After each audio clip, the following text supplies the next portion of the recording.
spiritual aspect. So, and they're all intertwined. The vagus nerve controls your dopamine production and your heart rate and your digestion. It's a really long nerve. You know, Vegas means, Las Vegas means the wanderer. This nerve wanders. You know, cranial nerve 10, right? So when you're stressed, you get the sympathetic vagal response. Your heart rate goes up.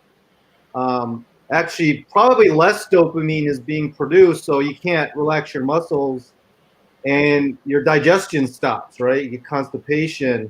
Your heart rate, breathing gets out of control. So you have to do, you know, vagal calming exercise to get the parasympathetic working, diaphragmatic breathing, relax the lungs, the trachea where it splits, what he's talking about. So, you know, you missed part of the conversation. I was hoping that you were going to beam in. We were talking about using the lasers for the COVID. Dr. Rule has been working on a paper about this, and you're in the laser. That's a third. I mean, Rule's, he's a brother from another mother. I mean, I can't believe this. So, and that being said, his paper in process. No, I'll get into the UV light and methylene blue study they're using in Canada, reversing the COVID symptoms, you know, very fast. But let me just say, we talked about exercise, right? So, you know, I'm always experimenting with different gadgets, right? So this is a Japanese device. This is actually an air compressor, and what it does, you hook these tubes to your arms and legs, and there's air bladders, all right? I'll turn it on. And this is the Pro Cycle. And then I'm going to put it on low. There's different low, medium, high. This is a warm-up.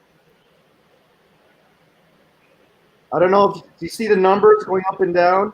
Well, just barely, yes. Yeah, now we see them. Yes. That's the air. How many psi? So it's constricting my blood flow in my muscle, and then to relax it. And through the tourniquet method, you're getting shots of blood going down to your extremities, legs and arms, and also your whole body. So it's almost like a second heart, where it's tricking your body. You're doing more resistance exercise, but you don't have to lift weights. And it increases growth hormone and more blood flow. As we get older, our circulation decreases, takes pressure off the heart. Yeah. It shunts oxygen to your whole body. So especially for our senior patients who are disabled, stroke, or anything, people with numbness in the arms and hands, this is diabetes, you know, they get the diabetic ulcer amputation. It's all about blood flow. And if blood and oxygen are not going to your extremities, your heart, brain, that's what causes a lot of these degenerative diseases. So this really increases your blood flow. It's like having, I got two hearts on right now. And guess what? You don't need to lift weights because this is constricting your look, and you're getting a pump. So you're making lactic acid, which increases growth hormone release, more circulation, more of your body's endogenous stem cells to circulate around, more nitric oxide to dilate the blood vessels to prevent atherosclerosis. So I'm going to implement this into our stem cell therapy program. Like during the stem cell injection, we're going to put the cuffs on, and as it's cooling blood and growth factors and oxygen to support the stem cells so they grow and repair faster, and stem cell rehabilitation after the injection to get more blood and growth factors and oxygen to keep the stem cells growing. This is the perfect device, especially for people who don't like running or, you know, extraneous weight training, but they want the growth hormone, the muscle building, the bone building, the increased circulation attributes of intense exercise. This is the perfect solution. So, yeah. Again, you said nitric oxide. I was just ordering some. You can get that in Beats. Well, yeah. Why pay for it? It's going to be expensive, $30, $60 a month, when your body can make its own Redo it. through Exactly. blood flow restriction and relaxation. Yeah, it's No, a perfect device. I'm glad you did. That's why I'm saying I'm glad you just mentioned this, because I was looking at ordering some night. No, get this. You know, Especially for you, the lung constrict. It'll relax you. You can do this several times a day. Take a break. This has 8 cycles it's going through, so it takes about 8 minutes, and then you're done. And you put the leg straps on. that's my book. 8 minutes a day. So There you go. And let me ask. It's like your Iron Man, right? Look, you put, or Darth Vader. You put it right here. So Yeah. I'll just put it, but let me ask you this. So many people with diabetes, especially, the blood circulation is low in the legs. Is that something we could do to the legs? Absolutely. There's leg straps like this, and then you put these straps on your legs. Okay, that makes sense. Just like this.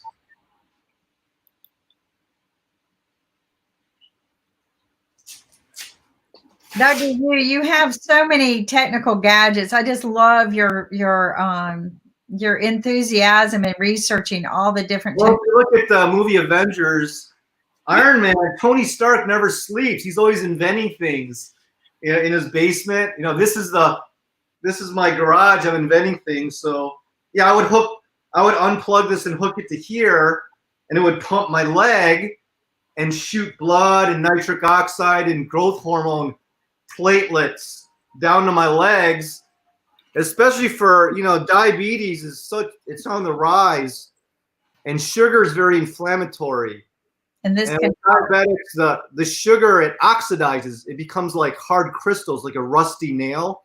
Mm-hmm. And those sugar crystals oxidize, settle in your hands and feet.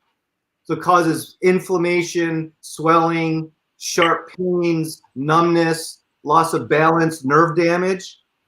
So this will offset the inflammation that the diabetes and sugar is causing by getting more blood, more circulation, venous return, the lymphatics. The calves are your second heart and third. But if you're not walking because you have diabetes and your toes are cut off because you had an ulcer, you could just sit here and let this do the walking for you, the pumping for you. So that's why we got to take 10,000 steps a day, get the calves pumping the blood and the lymphatics out of your lower extremities.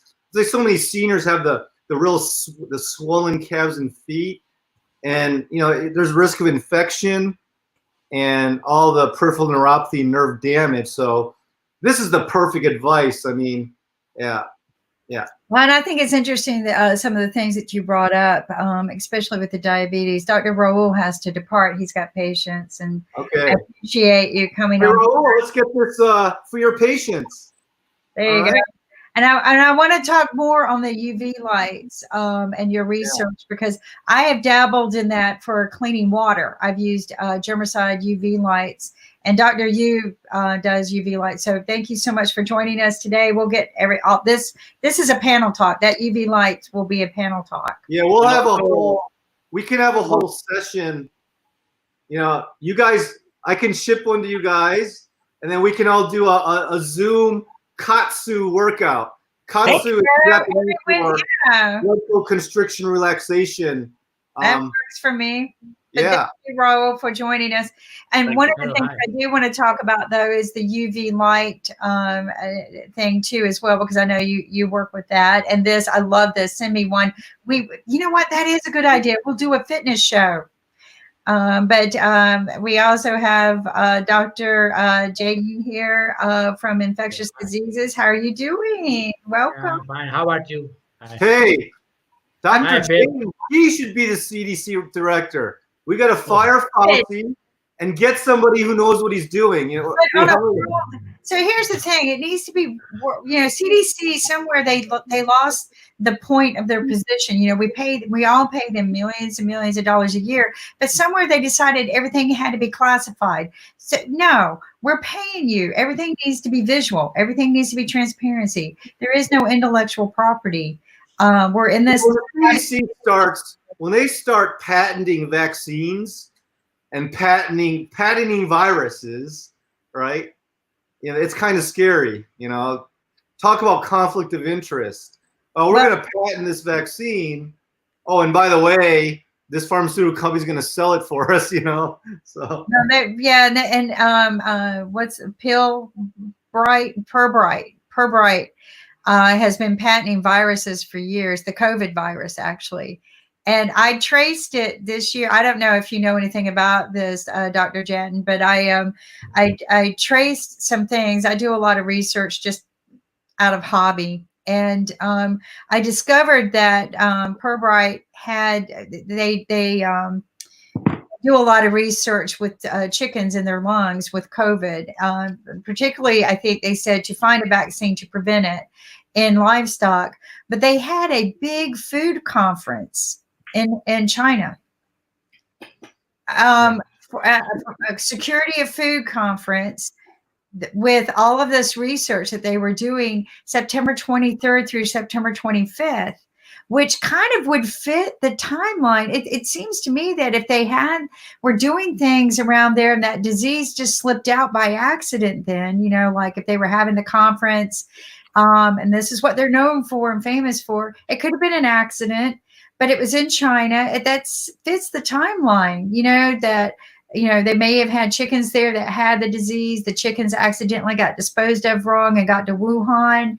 But when I look at the fact that this company who researches this disease, and they have this big, huge food security and food conference, and then we feel like that Ground Zero was a meat market, it just the timeline fits that that could have been Ground Zero. And that could have been maybe something that they were researching that acts. I could be wrong, but it's just an idea. I'm glad you're here. I wanted to talk to you about that. Yeah, Camille, I think your point is absolutely valid over here. I must tell you about that there are certain theories which have been put up about the origin of this virus. One of them was the leakage from the lab, one lab. Second could be because of the animal, that is from the wet market. And as we know from the recent cases also, that there are certain animals which have been exposed not only in the China but also in the other parts of the world where the animals have been affected with this COVID-19. So certainly, yes, there can be, mm, there are certain, animals, like even you talk about the chickens, they can acquire this kind of infection, and that could be a potential threat. But as we know that most of these uh, chickens, they are properly grilled, properly cooked before we have them, so chances of getting the infection from the dead as well as the properly cooked animal, I think that is very barely minimal chances are there. But yes, they can be a contagious source when they are alive. From one chicken to the another chicken, that could be one of the potential threat to the for spreading. Wow, and that's something to think about. I've heard, chickens can spread other diseases, so I've never been a big fan of chicken coops anyway. So they have a lot of other diseases that they can spread. So I've always kind of stayed away from them. Thank you. I can see your face now. There you go. All Yeah, right. thank you. I could not see your face just a minute ago. So, so what are some things that we're discovering moving forward? We've heard that 2 more weeks of shutdown in India. So, what are some of the things that we're discovering? I think we are almost the end of the lockdown phase three, and from I think day after tomorrow we'll be starting with the lockdown phase four. We'll be entering in lockdown phase four. So there will be certain easing up of those restrictions. We are seeing it in terms of transport, in terms of market openings, in terms of routine work which is going on in the daily basis life. But yes, at the same time, there are certain restrictions which cannot be eased up so early in the areas where so-called red hot zones in of basically in the Delhi, in cities like Bombay, and they are the areas in which still restriction has to be there. Otherwise, the cases would be multiplying in n number of times. So as far as the rest of the country is concerned, yes, it's the high time we should start easing up the restriction so that the economy as well as the other parts of the uh, society should keep growing up. No, and there was some concern too because people are starting to go back to their farms and back out to the Yeah. country. Yeah. So, and this is, I know, part of what you do is how do you prevent flare ups in those areas out there so that because you can't handle everyone getting sick out into the country, you just don't have the resources out there to contain it. So, are there anything? Is there anything being put in place for that? Yeah, actually, when the lockdown in the mid of the lockdown phase two and the beginning of the lockdown three, there were certain policies which have been made by the government of India that those are the migrant workers who are going from one state to the another or to their native state. They are kept in quarantine and they are being looked for the any onset of the new onset symptoms. If they are getting the symptoms, they are getting isolated and treated, and even after COVID testing. But now the load of the migrant workers from all over the state have started migrating from one to another state, another. Even the special trains have been opened up for their movement to the respective states. So in such a large migration, it's very difficult for the government also to keep check everything. It's the duty of the now the individual that they should be maintain the social distance and keep washing their hands, have mask at their face, That's and if required, yeah, if required, frequent hand washing. Even with this, the Indian Railways also what they're doing it they're providing the proper seat arrangements in the trains, as well as the proper sanitization of the inner cabin, as well as providing of the adequate water and the sanitizing part in the respective stations. I think the government is doing best, but the population of 130 crore, and which almost most of them are migrant workers, and we can see that most of the migrant workers have started off their own to the by the road. Uh, Yeah. that's a very difficult task to manage. It's very difficult to manage lakhs of people on the road and provide them food, provide them shelter for quarantine, providing kit for the testing. I mean, it's a very difficult task. But yes, if they go back to their home, definitely the little bit of chaos will be settled down. you know. Dr. Jatin, what do you think? I mean, the workers, migrant workers who are migrating from big cities to smaller towns and villages, if they Yeah. get some kind of infection or contamination, or if they found positive, somewhere in between. I mean, how they should take care of it, because you know that healthcare in those rural areas are not as good as what is in urban Yes, areas. What they should do, because they are migrating because they don't know what to do and they don't have work for like 60 days. So, so what's your suggestion for that? yeah, it's a very alarming situation. So far, in our villages or remote a part of the country, the we don't have this COVID-19, and those are the one which are the main source of the agriculture Yeah, part. So when they get back to their respective cities or respective villages, and where the also the health resources are very limited, when they get infected, so that could be very disastrous state, because no health infrastructure, no proper doctors, no proper nursing staff. So yeah, that would be a alarming situation. But we should also think of that those are the migrant workers who are staying in the cities, in heavily densely cities where they don't have getting food to eat, where they're yeah, not getting the proper not maintaining the proper sanitization also, not yeah, maintaining the social distance. In a single room, 10 people are staying together. So how they can maintain a social distance in a cities like metros like Delhi and Mumbai? So it's better they should get back to their respective state. Even if they get ill, it's the government duty that they should be shifted or they should be quarantined on priority basis.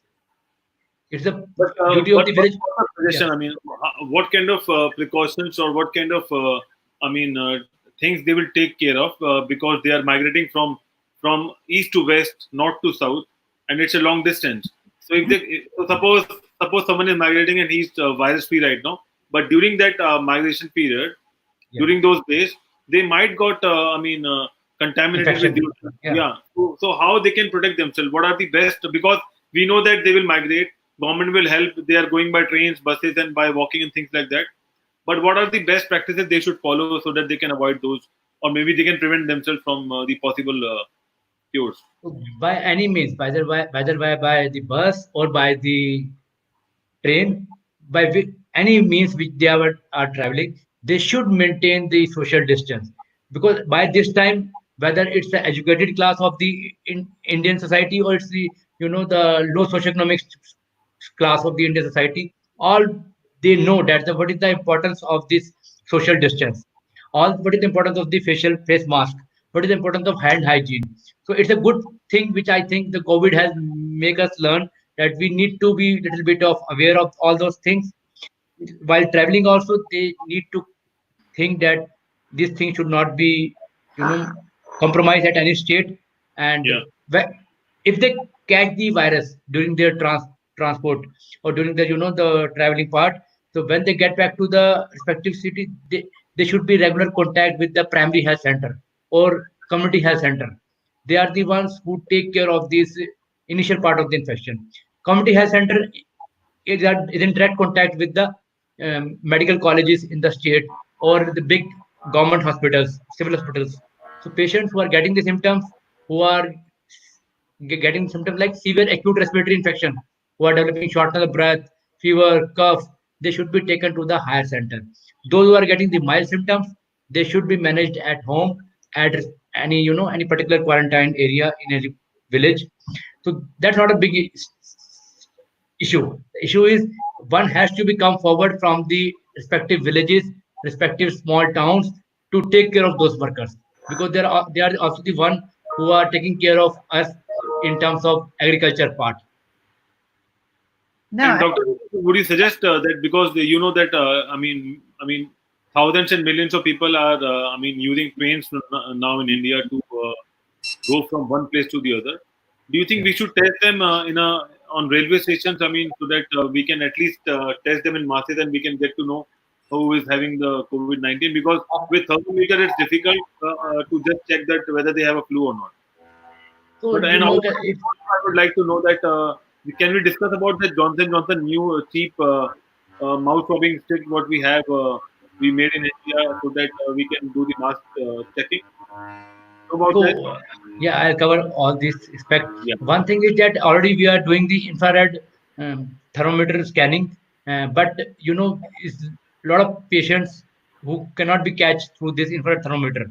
One thing. Second thing is, if you go by the conventional method, that is the RT-PCR of COVID testing, it will take another 24 hours, and also it's very costly. If you talk about all the patients who are asymptomatic, or who doesn't have a who might be having mild symptoms, it's very yeah, difficult to test all these patients and taking and awaiting for the report for the next 24 hours.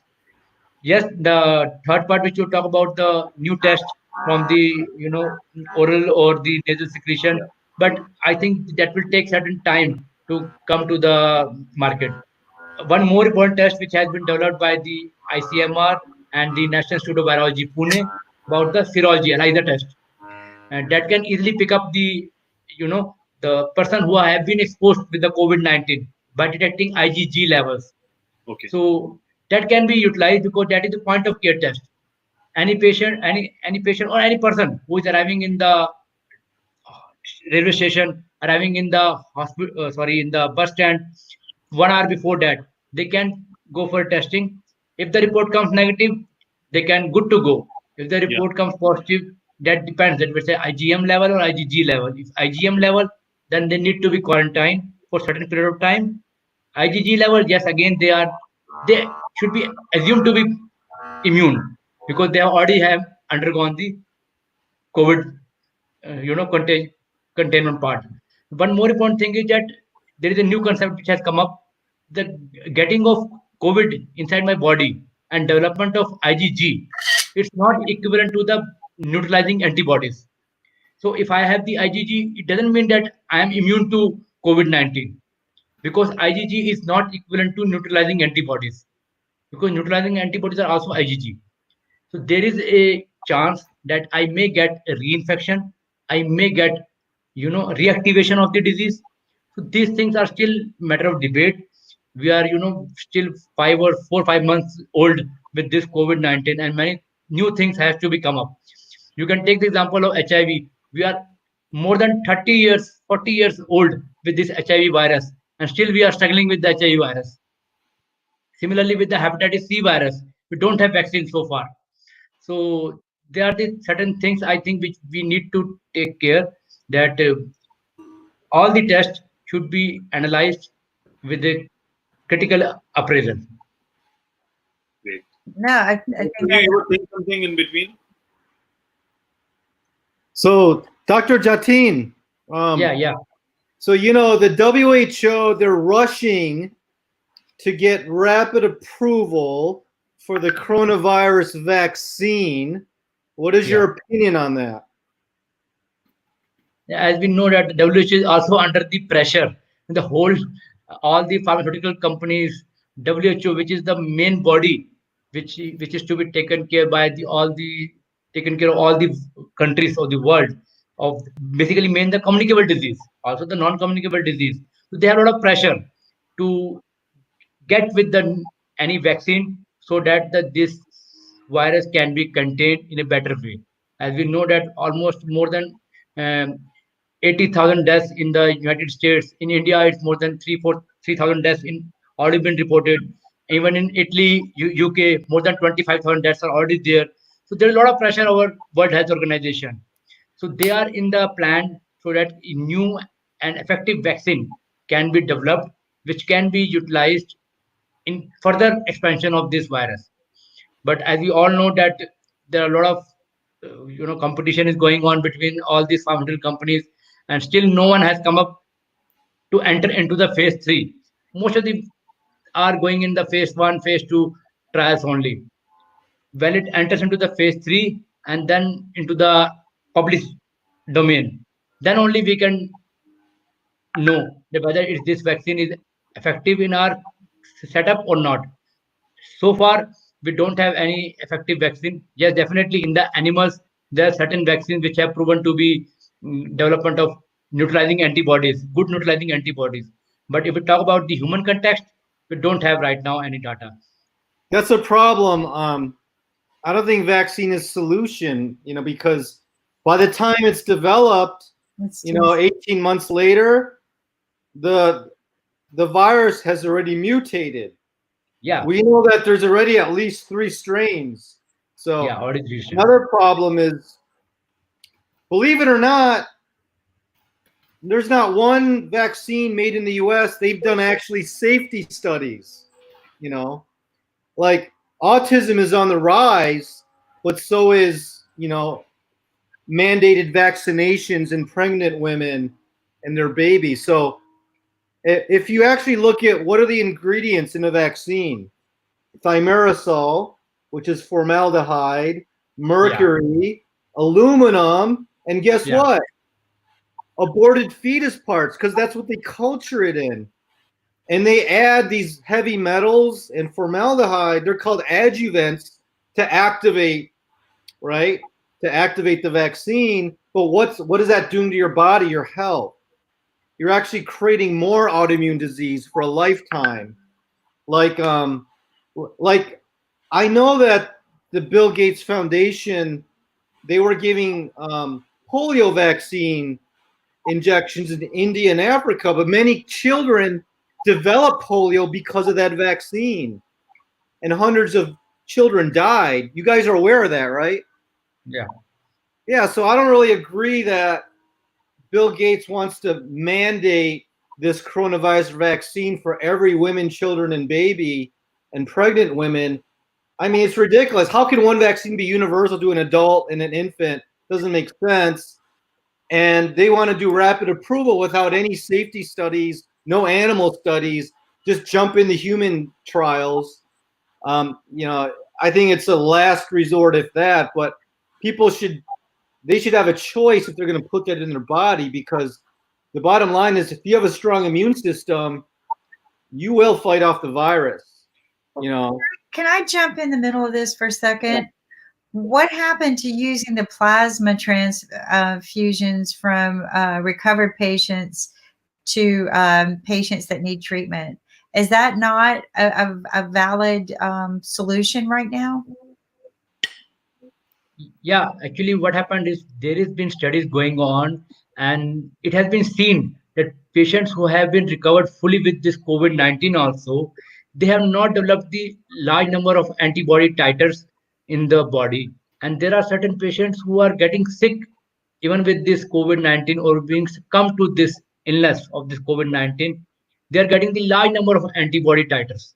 So there is a lot of variation is going on with in terms of antibodies development.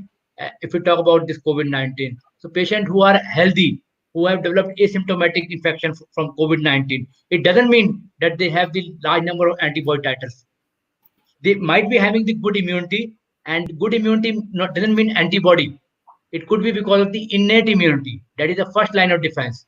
And innate immunity is always cell dependent. It's not antibody dependent. It's a T cell dependent. So in the the conventional plasma therapy, we are transfusing only the antibody part, not the cells. So That being these are said, yeah, T yeah, cells. What is yeah, T rich in cells. Yeah. T cells? Umbilical cord blood stem cells, right? So that's come the role of yours that in Yeah, your cord blood or therapy of the transfusion, you are taking the T cell help. In stem cell therapy, you're taking the T cell help. exactly. Yeah, similarly with the patients who are healthy, who are young, who are healthy, who are without any comorbidity, they're the innate immunity, the T cells, which are playing the major role, not the antibody part. Because development of antibody again takes almost a week to tackle this virus, and by the week, patient is almost afebrile. Innate immunity has already played the role. Yeah. Right. Yeah, so there's a lot of FDA rapid approval umbilical cord, birth tissue, placenta studies, natural killer cell studies for coronavirus. I think that's going to be the solution if you are infected and you're older. Because the older you are, the less your stem cell count, the less T cells, the less natural killer cells. And so they may need the umbilical cord stem cells from a donor because the umbilical cord is taken right after the baby's born. So they're day 0 old, they're young, more vibrant, they have a higher count, they're more regenerative, more reparative, more immunomodulatory. So I think when you come out of this, we're going to see a lot more use and acceptance and approval with these stem cell therapies.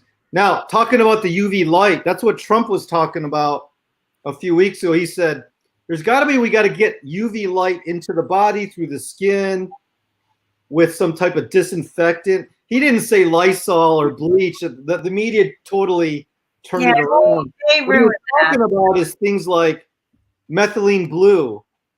And that's a disinfectant they've used for years. It used to be in mouthwash, the blue. And the virus goes in the mucosa of your mouth or your nose, eyes or ears. So if you put methylene blue in your mouth or your nose, it will kill the colony of the virus if it's in there and prevent it going down the throat. Now, after you paint your mouth or nose with the methylene blue, and it is blue, right? Then there's a UV mouthpiece. And there's diodes in there with bright purple or blue UV light at 400 nanometers around. And that will activate the methylene blue.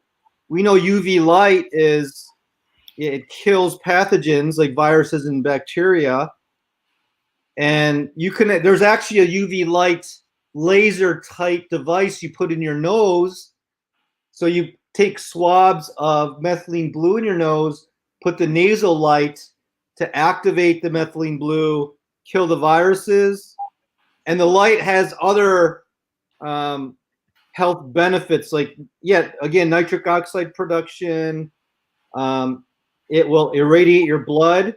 So there's actually a laser watch you put on your radial artery. And because the blood circulates through your body every, several minutes, that UV light will irradiate your blood. So, yeah, I think this is the answer, just to use what's available to us in nature, light.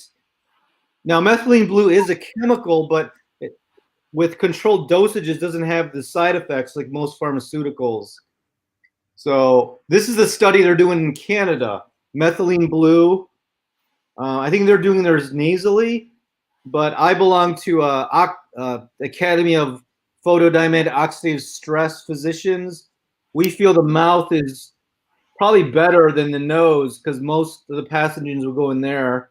And, you know, in reality, it goes to the nasal pharynx, down the trachea to the lung. We want to stop it from going down the throat. So, yeah. I will show you a picture of that laser mouthpiece. I'll make a presentation for tomorrow. Dr. Philip, my question to you is, don't you think that the UV rays on the human body could be mutagenic? That could be potential threat to the later on development of cancer or any kind of tumor in the later half of the life.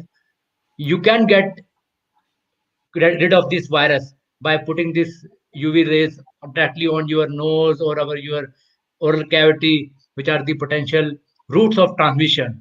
But what about the cancer part? I mean, we know that the UV rays are potentially harmful.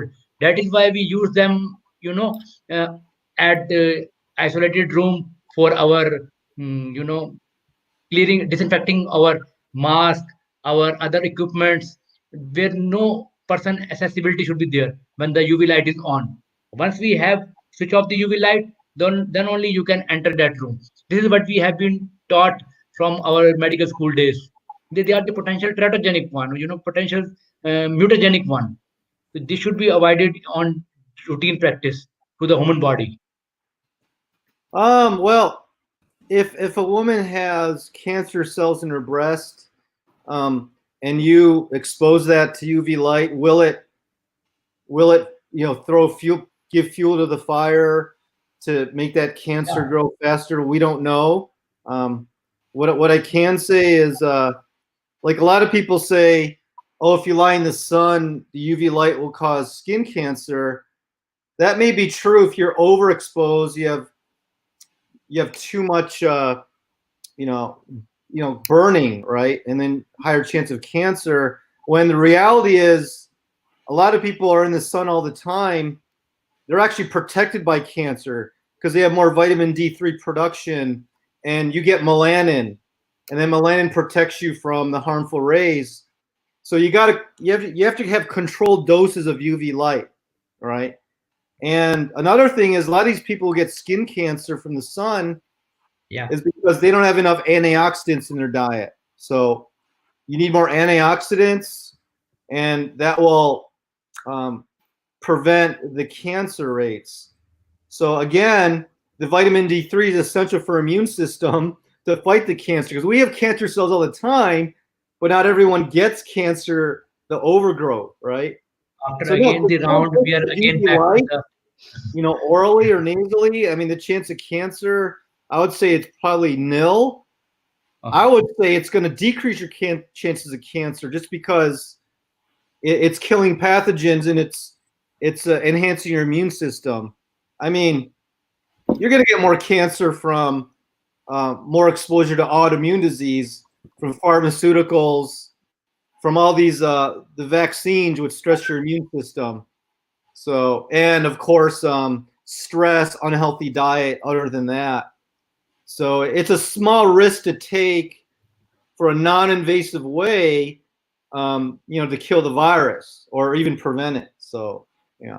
Doctor, you have more knowledge about the cancer and the patient, but we have seen cases in Australia, especially the skin cancer is compared to the rest of the world, they have more skin cancers. Is it because of the sun rays, or is it because of something else? Because they claim that it's because of sun I think most likely because the ozone layer, the ozone is the surrounding. It's like a cloud around the Earth, and that filters out the harmful UV rays. But because of the CO2 exhaustion in all our cars and pollution, the ozone layer is thinner. So theoretically, the more harmful UV rays from the sun gets through. But no, yeah, overexposure, if you're not balancing it with correct antioxidants like beta carotene, vitamin A, vitamin C, vitamin D3, which you're going to get from the sun, then yeah, you probably have a higher incidence. Plus, most Australians have Northern European or English ancestry.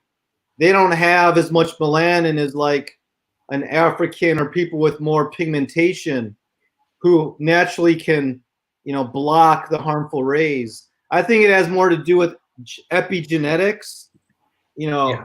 their the skin tone, their lifestyle, their diet, than just blaming it on the sun. I think controlled exposures is the answer. Yeah. So it's not get sunlight or not. It's like get some, but not too much, right? So I think the Dr. Yu is absolutely right. At the poles and at the temperate regions, there is certain depletion of the ozone layer, and that could be a potential threat for the development of skin malignancies, which we usually see in the Canadian population and then in the Australian population because of the depletion of this ozone layer. Like I'm not a big fan of the suntan lotion because the chemicals, the parabens are very toxic. It's better just to go out in the sun maybe 5 minutes, the next day 10, build up a tolerance, right? And that's the best way to protect yourself. But most people, they go on a cruise, they haven't been to sun for years, then they sunbathe and sunburn. That's when you get in problems. So yeah. Mm-hmm. No, I agree with you on that too, because I've I know so many people who've had skin cancer from sun, and I think you're right. I think it's a matter of balance. Don't overexpose yourself the first day because you burn your skin, right? And your skin's telling you, "Whoa, that's too much." Your body's telling you that's too much. Yeah. And so many people have done that to themselves. I think each person's different. Your pigment's different. Your ability to absorb it is different. But I agree too. All of those chemicals, they've never done anything for me to begin with except burn my skin. So a lot of times I'll put them on my skin, and it's just like, why did I do that? It just, except that we were told to do it. But and also, sunglasses, you think that protects your eyes. Actually, when you wear sunglasses, your pupils dilate more and you let more of the harmful UV light in. So you should really minimize your sunglass. You just wear a hat to block the sun. And there are all of these good practices that people just aren't aware of because they're told by media or by advertising, this is what's better for you, because the advertising is trying to sell something. Whereas, we kind of know better. Like when I was growing up, I never burned. Never. I'm partial Native American Indian, but my skin is more of my mother type than my father's. But I never burned. But also, and my parents never put me any chemical on me growing up. In fact, if they were worse, they'd put baby oil on us. Here, you need more tan. Put more baby oil on you. And but I never burned. And I prayed to God that I don't get skin cancer because of all of that. As I get older, I do better. Like you said, I go out a little bit every day. Everybody says, "How did you get so brown?" It was just 15 minutes every day. If people call me after the show, they're going to hear birds because I do exactly what Dr. Yu does. I've seen him go out and he'll talk to us from outside. I go outside. 15 minutes. I find a place where I'm in the sun. I open my mouth. I'm scared of flies, but I open the mouth and I just absorb it. And I think that there's a healthy balance of everything, especially for thinking about killing diseases. And I found this picture of something because we're all talking about this new UV, and I've dabbled with UV to help clean water, right? It's in one of our filter systems that we use to clean water. But I'm going to show you something I was joking about. I was joking. But I think people are going to take this serious. But I mean, this is a laser. We know that teeth whiteners kill diseases, right? In fact, teeth whiteners were found basically because they were cleaning people's gums, infected gums. And they realized all the people's gums that we cleaned with this chemical, their teeth are brilliant white. So why don't we sell it as a whitener, not just as cleaning your mouth and the infections in the gums? But I don't know about this particular UV light. I don't know if it's strong enough. But if we're talking about doing something daily treatment to help kill. It doesn't mean it's going to kill all of them, but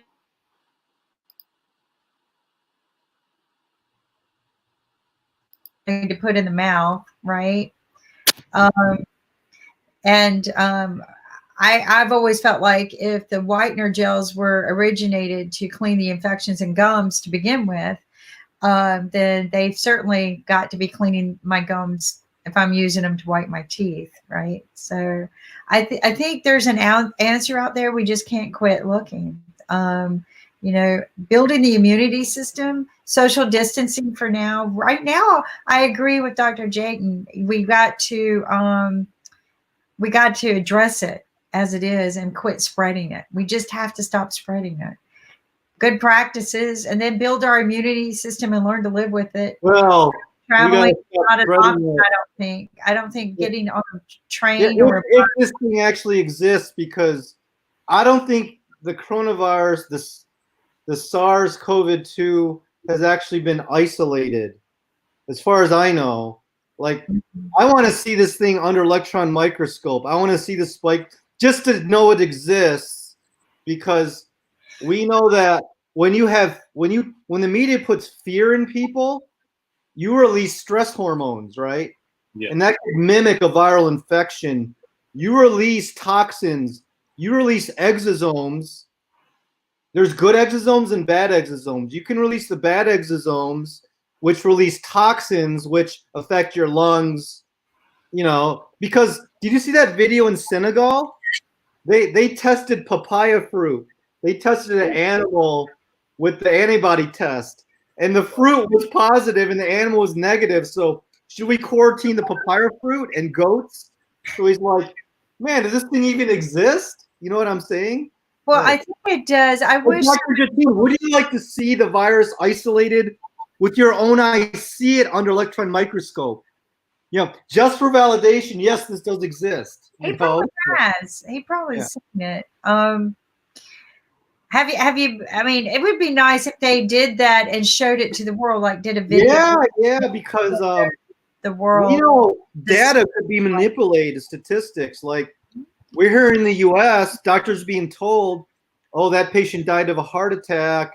Let's swab his nose. Oh, he has coronavirus. He died of coronavirus. No, he didn't. He died of a heart attack. He happened to be positive for coronavirus." So I don't think it's accurate. Yeah. Well, no, the numbers are not accurate, but actually I'm told that DOA, they're not testing, right? They're not wasting the test kits. So actually, we don't know if people actually died of COVID or not, because they've got so many DOAs and bodies, but they were not going to waste the test kits. So the count is way off either way. And I was told that if they're in the hospital and they tested positive, then they died, then odds are they're going to count that as a COVID death because they tested positive. Even if they'd had heart diseases and diabetes, it's apparent that the COVID probably pushed them over the edge. But the media has played so much political hype on the numbers. It's not fair to the doctors. It's not fair to the researchers who are out there working their tails off to just, it doesn't matter. We got a problem. Let's clean it up. Get it fixed where people are not working 24/7 and feeling like they need to kill themselves because they're not making any headway. And that's what's happening. A lot of doctors are becoming depressed over this as well. So that, but the problem is the people are not taking it serious. They're like, they're becoming the doubters. So what that you've worked 24 hours and saw 10 people die on your watch, I want to get out and live again. Well, the doctor wants to go home and get rest eventually, and they're not, because why? And we've got some areas of the country that have not seen one incident. I got to question that. Where Lynn's not on yet. I think he usually comes on around 1:30. Lynn is in Pennsylvania, I think, and not one incident. Yeah, but I'm sorry. I have this saying. If there were no news, there'd be no virus. It would be business as usual. Yeah, some people would die of viruses, but people die every day of influenza virus, But not at this rate. We don't shut down the whole world, Yeah. But they won't die at this rate. And like we said, that this is contagious for 14 days. the problem wasn't about whether you got sick with it. The problem was, could the hospitals maintain the volume of people who needed? Well, here's the problem with that. So the media putting fear in people. Everyone's a hypochondriac. So, oh, I have a cough, I have a fever, sore throat, I better go to the emergency room. Right, And that's those bad. people are flooding it. That's a problem. Now, when I get a cold, guess what? I eat chicken soup, I get vitamin C, I stay at home and rest, I have liquids, I let the fever take its course because the high temperature will kill the pathogen. You don't go to the emergency room. And so it's not that people are getting infected by the coronavirus and overflowing the urgent care and emergency room. It was people who didn't need to go because they're hypochondriacs, because the media is like, oh, I have this symptom, I better go. So that's a problem. And that's where I think that if we could get to just daily testing, even though we know tests are probably 85% accurate, but if you do it daily, eventually you'll isolate the situation, but you're going to reduce that panic of hypochondriacs. Yeah, so here's hey, so Dr. Jatin, here's the test. So you got it. Yeah, so IgG and IgM. He likes this one. Yes, it's 10 minutes, 1 prick of blood. The solution. Dual kit. We mail this to everyone in the world, and through a Zoom consultation, we walk them through it. A monkey could do it. 10 minutes, positive, negative, no brainer. The thing is one region, of course, but it's like, I think it's, it's 25 in there. It would be nice if there were 30, because then you could get a test kit for a whole month for each person, right? Well, this company, every company's different. Yeah. I think we only have 10 kits, but there's companies that have 30 or 40. But I'm just saying, it's very cost effective compared to sending out a stimulus check of $1,200. And we can test people, say, for $25, $30 a month. Say $30 a month. You're testing people every day, just like you would diabetes. It's so simple. Oh, cholesterol, you test it every day. Yeah. So well, the president tests every day. So why not? And it's just like checking your diabetes. Am I sick? And maybe it was wrong yesterday, but if you're doing it every day, you'll catch it. You'll get early detection somewhere, and you'll get enough. But this is an interesting fact that we've kind of discovered through our show.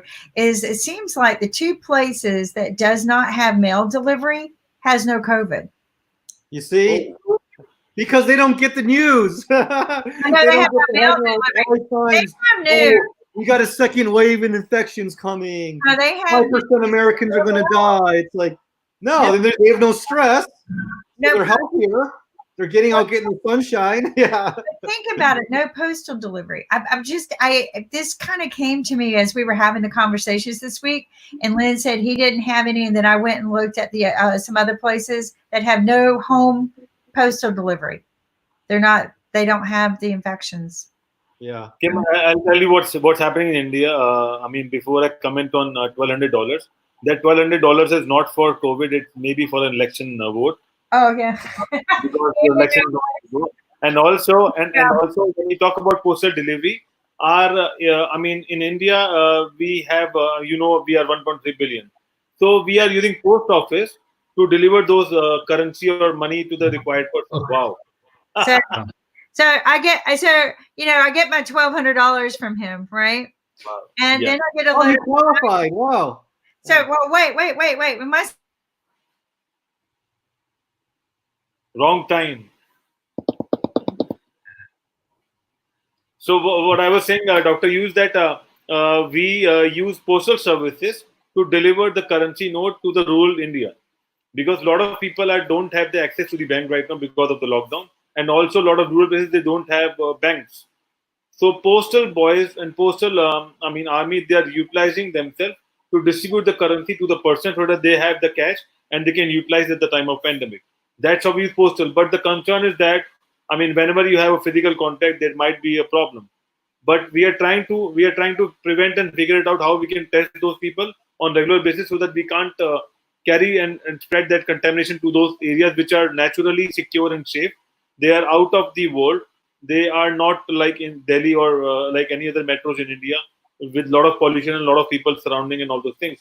But our concern is that if those people will get viruses, it's difficult to survive and it's difficult to save life in India. So our whole task force is just to block the virus within those contamination areas, so that it won't go further and people have a better life, because it's been more than 2 months. But now we have limited red zones, but those red zones are extended their lockdown, so that we can't spread this thing. But Yeah, we are no, the problem. So India, like the US, they have a stimulus check. Everyone gets like financial help, right? No, No, okay. But here's the problem. They're saying people have to wear a mask, and if the mask is sterile, that's fine. But if you don't sterilize it, you're breathing in your own pathogens. You'll be less healthy. You're not getting enough oxygen. You're breathing in more, like carbon dioxide waste, right? So you can disinfect your mask with spraying hydrogen peroxide, leaving it in the sun, but the average person who are lower class, they're not educated. They don't have hydrogen peroxide, right? So it's very hard to educate people. But in many ways, they're more healthier than us because they fast. They get less calories. Fasting increases your natural killer cells. Yeah. They're walking barefoot on the ground. That's healthy grounding. You get positive electrons in your body, and they get sunlight. And they probably can't afford these rich foods. So if they're getting basic nutrition, some protein, some fruits, some veggies, we know too much calories is not good. In many ways, the poor populations are probably healthier than people in the upper class in some ways. Yeah, I'll give an example. I think Dr. Jatin would agree. All our OPDs in India, they start from at 9 o'clock, maybe earlier than that, and they finish up at 4:35, 6 o'clock. By the time they finish up, there is no sunlight.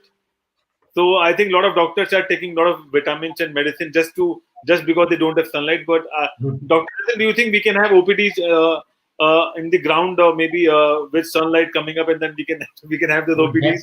Yeah, that can only be seen when we have the kind of when we go for the camps, when we have camps outside our hospitals.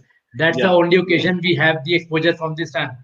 Unless and until otherwise, we have to be sitting in the single room starting from 8 a.m. in the morning until 6 p.m. in the evening. So by that time, sun comes and sun goes. Then only we get out of the But Doctor, can you see? Can we have an open field hospital where there's a big field and there are small tents and doctors are taking the OPDs? I think with the COVID-19 as this unfolds, Maharashtra, I think I have seen yesterday in the news that they have made in the Nagpur city, they have made a large 5,000 bedded hospital in the open ground area, and where we can have the good sunlight, good air exchanges per hour. Because good air exchange is very important, and a good distance between the each bed, almost around more than 6 feet between each bed. So that's the, I think they have 5,000 capacities of the beds they have. I think they have made it. I think these are the yes, doctor. yeah, I said distance we started with 1 feet, 2 feet, 3 feet, 4 feet, 2 meter, and now we are talking about 6 feet. Yeah, I think that's a hoop dress. That's what I want. I'm going to put my hoop dress on. But no, I did want to share with you guys. This is what Trump sent me. He gives me that, and he's asking me to send him $1,200 to support his campaign because he made sure that we got a paycheck of $1,200. So he wants $1,200 back from me. But hey, it's a give and take. It's a give and take. And he sent it with the return paid for envelope, right? So, wow. So my thoughts were, I don't know. I mean, maybe this envelope can become a mask. Is it possible to have a mask of this envelope? It's paper. I don't like paper masks. But what I will tell you is, somebody told me to stuff it full of junk and email it, mail it back to him. Here's the thing about him: he doesn't understand. If he had sent me a mask with his name on it, I would have worn it. I probably would have said, "Hey, I like this guy now because he cares about me." But he didn't. He sent me this asking me for money, a keychain asking me for money. I want somebody who cares enough about me. If he sent me a $10 test kit, because he just sent me a $1,200 check, right? Yeah, if he just sent me 10 of these or a pack of test kits and said, "Would you mind testing?" I would probably send him a donation for sending me a test kit. If he sent test kits to everyone, I would probably say, "Hey, here's $10 or here's $50. Thank you very much." But Kim, I got these mask pack of masks from Max Hospital Sake, and it costs around 300, three or maybe $3.50 with 25 pieces. Oh my God. wow, and And then I think the printing of that envelope and things like that cost more than this mask. no, so it's a pre-stamped envelope, so of course it's going to cost money going back. But their idea is they sent me this little plastic thing that I hate because it goes onto a keychain, which, by the way, people don't know, but I've only driven once or twice since COVID, so I don't even use a keychain anymore. Most people don't have a keychain because they have a fob now, right? But I was just irritated. I was like, send me a test kit. You get tested every day. Send me a mask. Maybe I would vote for you and support you, but I'm not sending money to somebody who just sends me something like that. I'm just not going to do it. What I want is somebody to put money to research. If he had sent me a thing saying, you know what, Kim, I just put $5 million into the infectious disease department to research COVID. Hopefully I would say, here's some money. And you got my vote, but that's not what he's doing. They're going to be mudslinging here real soon. I'm going to hate America in about 2 months. This will not be a fun place to live because people, people will be mudslinging campaigns. But the thing is that none of this should be about political, right? But we need to be putting our resources and our money back into getting us on our feet, back to the economic situation. I hate to see people go when they have to leave, but anyway, we'll see you tomorrow. Yes. Tomorrow? Yeah, Tomorrow's tomorrow. Saturday. Yeah, tomorrow's Stem Cell Saturday. Yeah.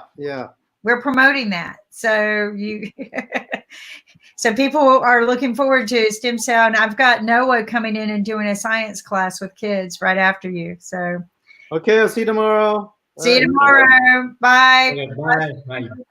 But anyway, so let's talk about traveling a little bit because this is your background as well. What do we talked about getting on trains and buses. I'm scared. I don't want to get into a booth and get sprayed. I don't want to get around a lot of people, but you can't social distance on a train. You can't social distance on a bus. I don't know what your transportation systems are like, but I feel like people could hang out the windows if they would let them. I mean, it's, we cram in so tight. How are they going to control that in any transportation? Yeah, I think I have the opportunity to travel from Penn Station, New York, from Amtrak down to the DC. I think 4 5 months back only. So the trains are almost similar, but you have it and we have it in India. The only thing is the kind of difference between the speed. You have better speed in United States as compared to our country. But if we talk about the seating arrangement, recently our Delhi government has come up with the plan that soon will be starting with our Delhi metro. It's almost this similar thing which we have the local metros in our New York or New Jersey like cities, but they are doing it. They are posting a this poster like this seat should not be taken by anyone. One seat should be taken, and again this seat should be again to be vacant, and another seat should be taken. So this is how social distancing need to be maintained.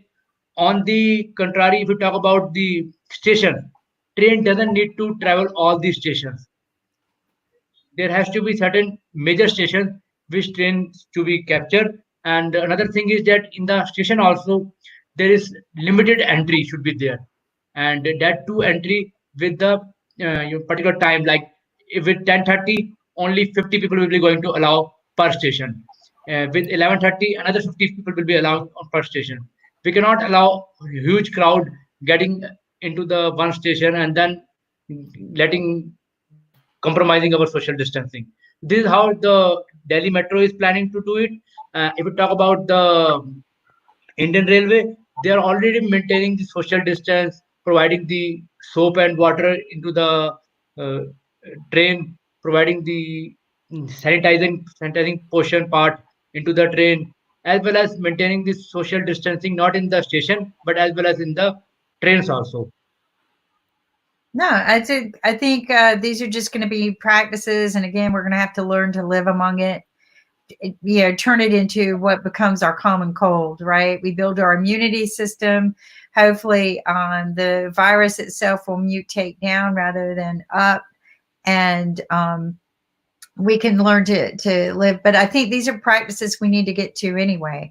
I think, reduction of mass, where everybody's packed in when we're traveling. I think we just need to reduce that. Maybe only 25 people per car. When you get into the subway, it's more like 125 people in a car, and it gets very, very scary even without the COVID. It used to make me nervous without. So I think we just, I don't know how they're going to control that here. I'm glad to hear that you're talking about it there. I think it's still an issue here because people don't know how to behave themselves in America. Some people do, a lot of people don't. So, I think, I'm interested in seeing what our outcome is going to be, considering the fact we already kind of opened up. And they got we've had Supreme Court rulings where they have told whole states that they don't have to do stay at home or shelter in place. So the Supreme Court ruling has taken the right away from the governor so that he cannot tell people you need to stay home for the benefit of preventing the spread of this disease. So I'm interested in seeing our results from this action. But you guys have handled it pretty well. You Yeah, I guys, think as far as my perspective is concerned, staying at home at certain point was, I think it was absolutely correct. I think the first two lockdown which India has already gone through, but now if we see that the data that even during the lockdown, there is more than 10 times rise in the patients. How they have grown so high? I mean, it nobody's locking makes down. They're not locking down. They're yeah, it means one thing is that our locking down is not fully compatible, or it could be that the disease is so contagious, and even with the lockdown, effective lockdown, we're not able to curb the disease. So it's better the youth of the country, the young population, has to be little bit get out of this their houses, keep continuing our routine or daily works, and there is nothing known as taboo with this COVID-19, but the taboo part and the fear part which is the people have think in their mind, and also the phobia. If we get out of my home, then definitely the virus will catch me. It will only catch you if you don't maintain the social distance, you don't wash your hands, if you don't take care of your clothes also. If I'll go to the hospital and after coming back to the hospital, I don't wash my clothes, I don't dip into the hot water, then there could be a chance that I can get the virus. And I think you're right. I think that the risk is always there. I might not have had it. It could have been a serious infection, but for about 6 weeks almost, I was sick. But it was up and down, right? Up and down, and to the point that my whole side of my face swelled up really bad. And I finally was able to get it under control, but it was 6 weeks, and now I've got a strong fatigue. I will probably go get tested eventually to see if I had it, but it could have been just any infection. But it was very painful. It was very painful to breathe. It felt very, very painful. But I think that even if you stay at home, because I've locked down 2 weeks before the U.S. lockdown, but food was still coming to my house, right? Things were still coming to my, so Yeah. I think you're right. I think no matter what precautions we take, we're still open to the infection. And you know, I think that again, build your immunity, practice good, healthy, um, um, practices, but building our immunity is going to be the most important. But now that we're all poor and broke and haven't worked and no money, that's going to be hard to do because it's expensive to eat healthy food, right? It's very, very expensive to eat healthy, and um, most people eat junk food. Yes. Yeah, one very important thing which I like to highlight over here. We the human beings, we assume that this whole world belongs to us. Why don't we think in a opposite way that the why this is the world of viruses, this is the world of bacteria. We are interfering their life. They're Thank you. already, yeah, they're I agree. yeah, they're outnumbered. They're more in outnumbered if we talk about the human population, and we are disrupting the natural environment. We are disrupting the reservoirs, the sea, the forest, everything. We are disrupting it. That is why they are leaving their initial, host and coming into the new host like human beings. I So this is I agree. I yeah, think you're absolutely right. Why is it our world and not theirs? And actually, this might be Mother Nature taking back what belongs to her in a very vicious way. We don't yeah, know. I mean, we could have unleashed this on ourselves, but I agree with you. I believe the viruses are living. I, yeah. I believe that they are, like you said, they're a host looking for a host to live into, and they might be smarter than us. Who Yeah. knows? It, And very And I important think it's point because is of our bad yeah, habits, basically.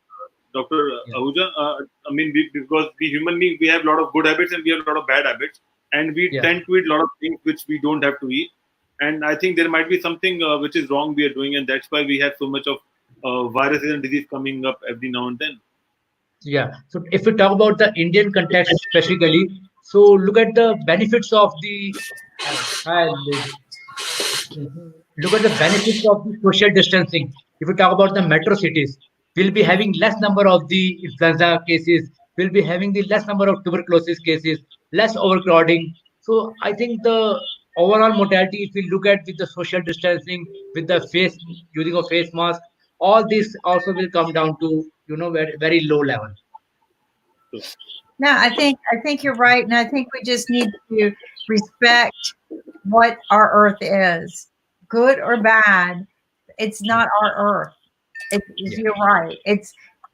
Earth is everything. We try to take the animals away from it. We try to own it, something that we really can't own. We need to understand, yeah, we need to understand we all are prepaid SIM cards. We all are prepaid SIM cards. We have a certain duration of activity, maybe 30 years, maybe 60 years, maybe 80 years. And once we cover those prepaid activity, we need to get back to our Right, native place. exactly. Yeah, And I think if we approached it that way, maybe respecting each other would come back to being a norm. But respecting that virus, it's like I don't like cockroaches, right? I can't stand them, but they've been here longer than us, right? yeah, This is their earth. This is what I keep telling myself. This, or it's his earth, not mine. He was here before me, and he survived. The cockroaches have survived many changes of earth. I think that's yeah, who we need to be studying. I mean, the cockroaches might be spreading the virus. We don't know, but and the reason why I bring up the cockroaches is because I just read a book on bugs, and I'm always reading something, right? And National Geographic had a great book on extinction of bugs, but the one bug that hasn't extinct probably never will. He'll probably take over the moon if we've taken it to the moon. Is the cockroach? Why? Why does it survive? That's what we need to be researching. yeah, And I think the coronavirus. I think you're right. I think it owns this earth. We need to say, okay, here. And like yeah, a tick, you have to look at it like a tick. It needs a host to live in, right? That's why it goes inside us, just like a vampire movie or something, right? Um, but a tick does the same thing, right? We see the tick usually, we could take it off.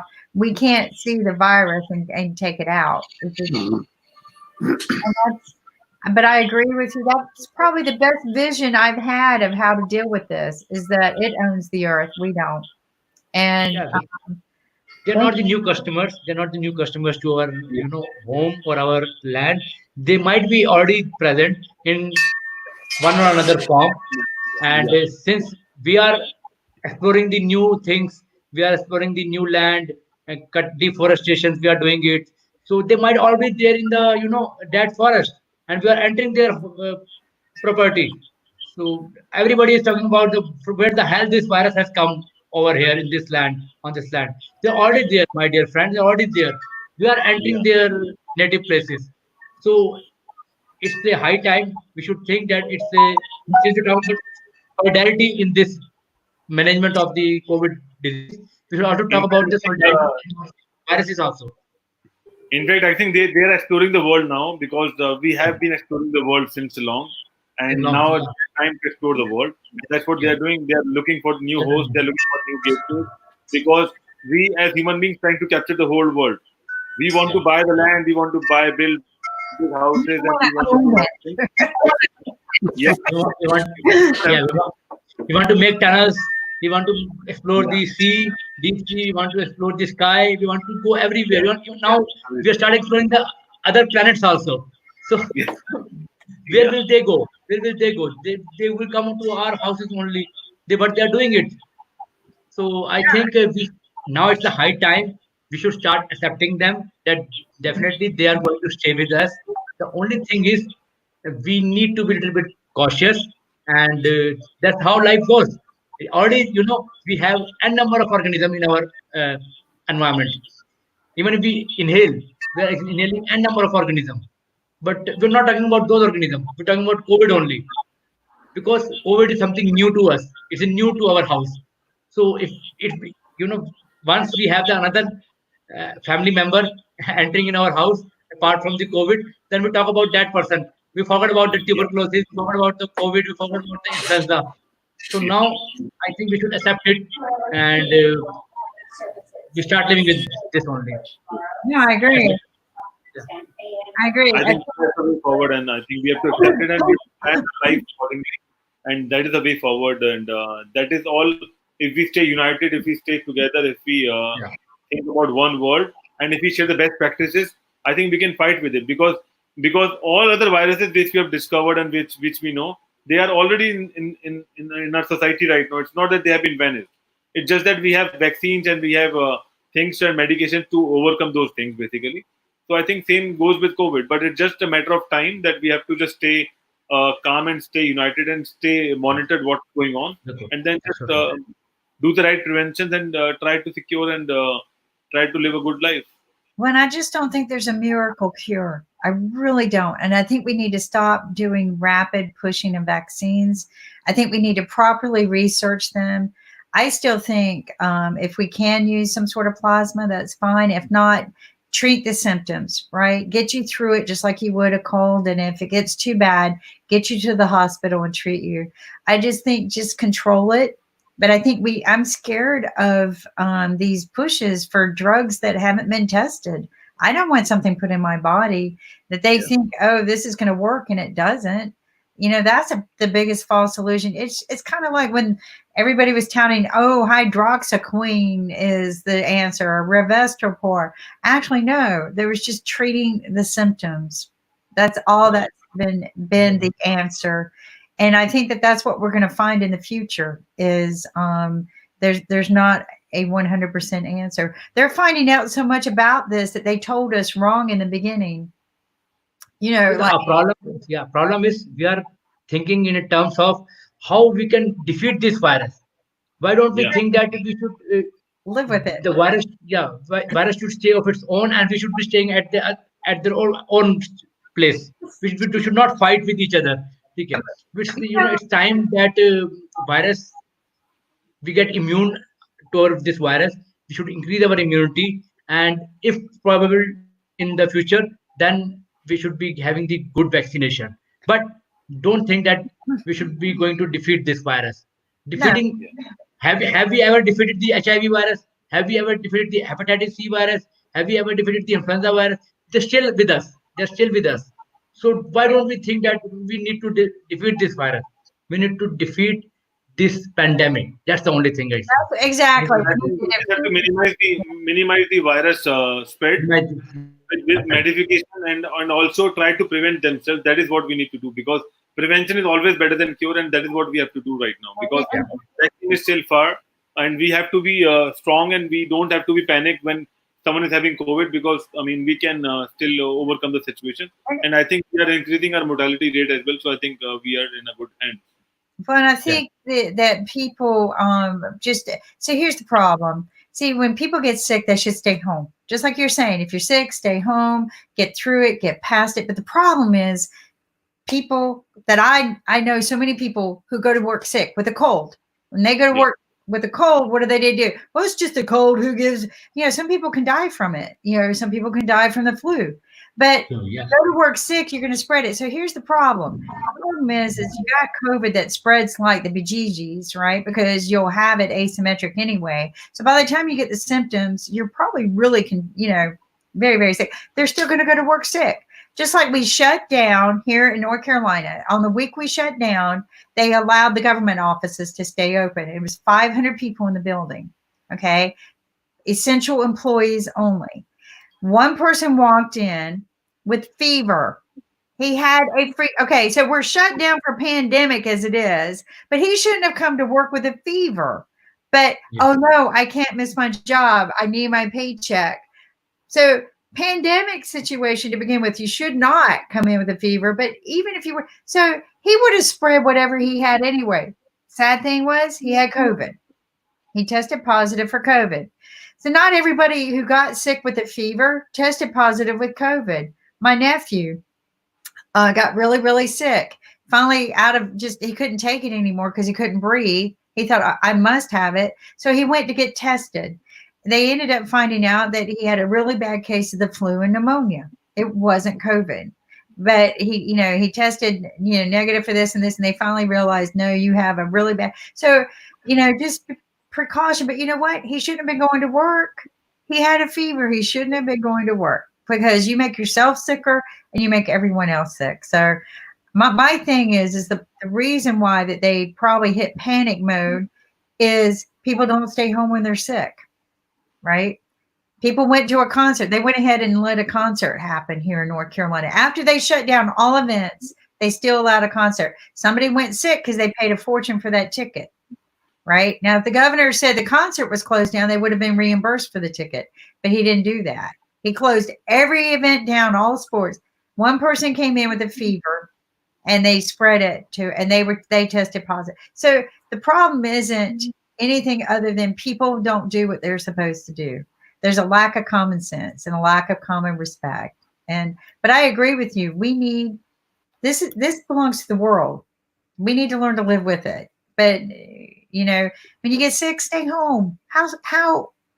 Here's my policy at work. Anyone who comes to work sick, unless you're doing Zoom, if you come to work sick, you're fired. Done. In fact, I had that policy before. If you came to work with a cold, I usually fired that person.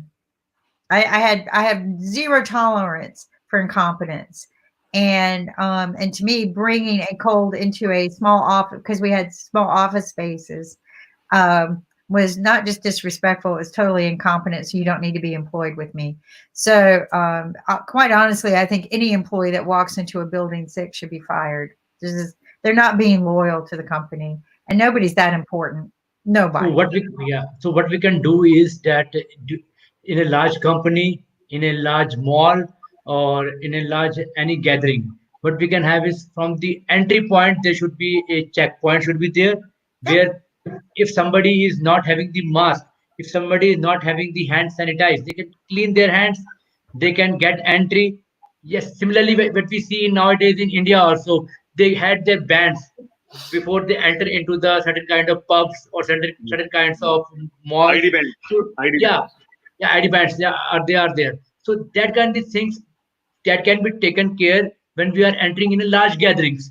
If we have a suspicion that yeah, hey, this man is having the fever or this man is suspected could be something fishy is there. Better to isolate him, not to allow them to be enter into the large crowded place. And even in the large crowded place, there has to be maintenance of social distance. This virus has already told us many things, learned us many things, that we need to behave like a human being.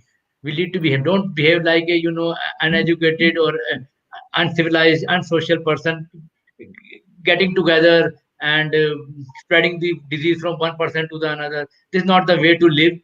Live like a human being, and I think that's the way what virus wants, or what God wants from us. I mean, and I think if we just learn good behaviors again, the Native American Indians were really good about that too, right? Respect nature, Yeah. period. That Yeah. nothing on this earth belongs to us; it belongs to nature, and Yeah. and I think we just need I'll, to I'll humble tell our. you one more thing, Kim. What we do in India, I mean, we have an agarbatti when we do the prayer. We burn that agarbatti, and that agarbatti is nothing but this is the ashes of all flowers, and then that agarbatti will give you a good smell around your house. And also, we do a lot of prayer using fire. Yes. It is just because to clean the environment. Yeah, it I produces think Dr. Jatin aroma. would It produces yeah, aroma. Yeah, to yeah. create an That aroma aroma with will clear. fire Yeah, and with agarbatti, and this is just to clear. So the old people will say that if we have to purify ourselves, that means we have to do all these things. And that what is the purification? That purification is all about the unknown disease and unknown enemies which we don't know. So we think that fire god can manage it out with the aroma and with those fire and with those smoke, so they will go out. So so that is Ankit, what. it's high time. Yeah, it's Ankit, it's high time. We should clear not only the external environment but also our internal mind also. Yeah, That is, something the like that. COVID-19 is no more a taboo. One thing Yeah, is very important from this platform. It's not a taboo. yeah, Either you or me, at any point of time, can catch this disease. yeah, And if somebody make a discrimination kind of thing from us, that's not a good thing for us. Being a doctor, whether me or somebody else, or even with you being in at your role, you should be behaving with that patient in that dignity, with that manner only, which we deal with the other patients. So yeah. patient has to be deal with the patient point of view. We don't think that, oh, it's a COVID patient, we should not get in close with them, that patient, or we should not allow them to enter into our lobby or entering into our society.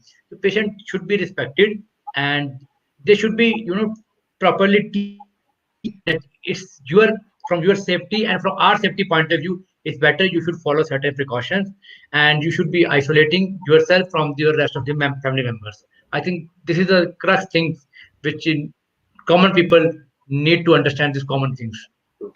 No, and I think you're right, and I think that realistically, we should make note that when something like this happens again, we need to get the infectious disease doctors up there, and that's who needs to be controlling the situation, not politicians, not the mayor or the governor. They're not doctors. We need real doctors that are up there talking about the real situation. That's the reason why Nigeria got control of their situation of Ebola before it got out of hand in 2014. It could have killed the whole country. It could Yeah, have spread it. But what they did was is that they just started, isolating and shutting down and putting people into this hospital. They knew that many were going to die. Fortunately, they had control of the situation, but they let doctors run the situation, not government. They let the doctors take control. I love the movie 93 Days. It is a true story. It is worth watching to understand how to control a disease that could kill the whole country in days. 93 days. This is what I told everyone. We're not going to shut down for a week or 4 weeks. We need to shut down for 90 days. It takes 3 months to cycle through anything to get it under control. And then you need to wait it out. See, once you get it done, you need not just say, okay, it's over. No, you need to wait a week or two to say it's over. We're too big of a rush for an instant gratification. That our country is all about instant gratification, and our society is about, I'm going to cook something with a microwave and boom, it doesn't taste as good with the microwave. I'm telling Kim, you. I think Dr. Jatin would needs to leave now because I think Oh, right, you got to go, and we got Yeah, our thank you thank you for very time. much. joining And I keep us. Okay. Good thank night. you. Take Bye, care. see you next time. Yeah. See Thank you you. next Bye. week. Okay. Take Bye. care. Bye. Yeah, thank you. We'll see you soon.